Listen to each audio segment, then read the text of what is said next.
Your committee started on Monday marking up a bill that would, in large part, take on a lot of these issues. What is your reaction to some of the proposals in the bill, and in particular, I think the key proposal in it is a system called cap and trade?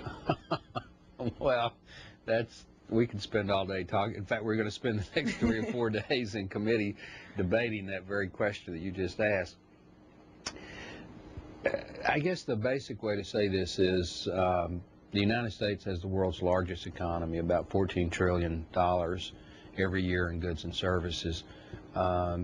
It takes the next 5 economies to equal our economy. It takes Japan, Germany, Great Britain, China, and France to equal our economy. And the reason we're the world's largest economy is we have the most personal freedom, we have the most free market economic system. If we do this cap and trade, it's going to put a straitjacket on our transportation capability, our manufacturing capability, our power generation capability. According to the Heritage Foundation, just quick analysis of the Waxman-Markey cap and tax or cap and trade legislation, in 2012, which is 2.5 years from now, it'll cost the U.S. economy about 2 million jobs. It'll cost the U.S. economy almost 1 million jobs every year for the next 30 years. That's not a good thing. And the environmental benefit is non-existent. There has been numerous climate studies that even the most stringent version of Waxman-Markey affects the world average temperature less than 1/10 of a degree Fahrenheit in the next 90 years. Now, my question to the audience and to you, is it worth an average of a little less than 1 million jobs a year for the next 30 years?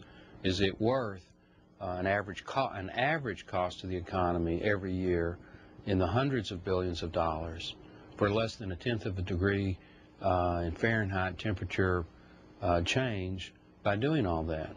And my answer is no.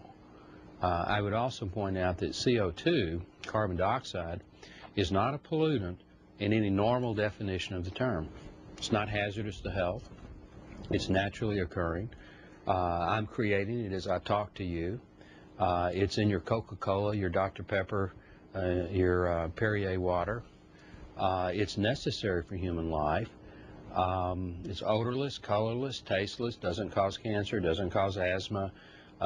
There's nobody that's ever been admitted to a hospital because of CO2 poisoning. So it's not a pollutant. It is a trace greenhouse gas.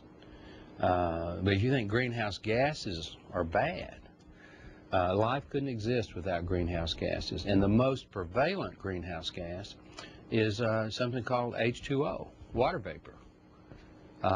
So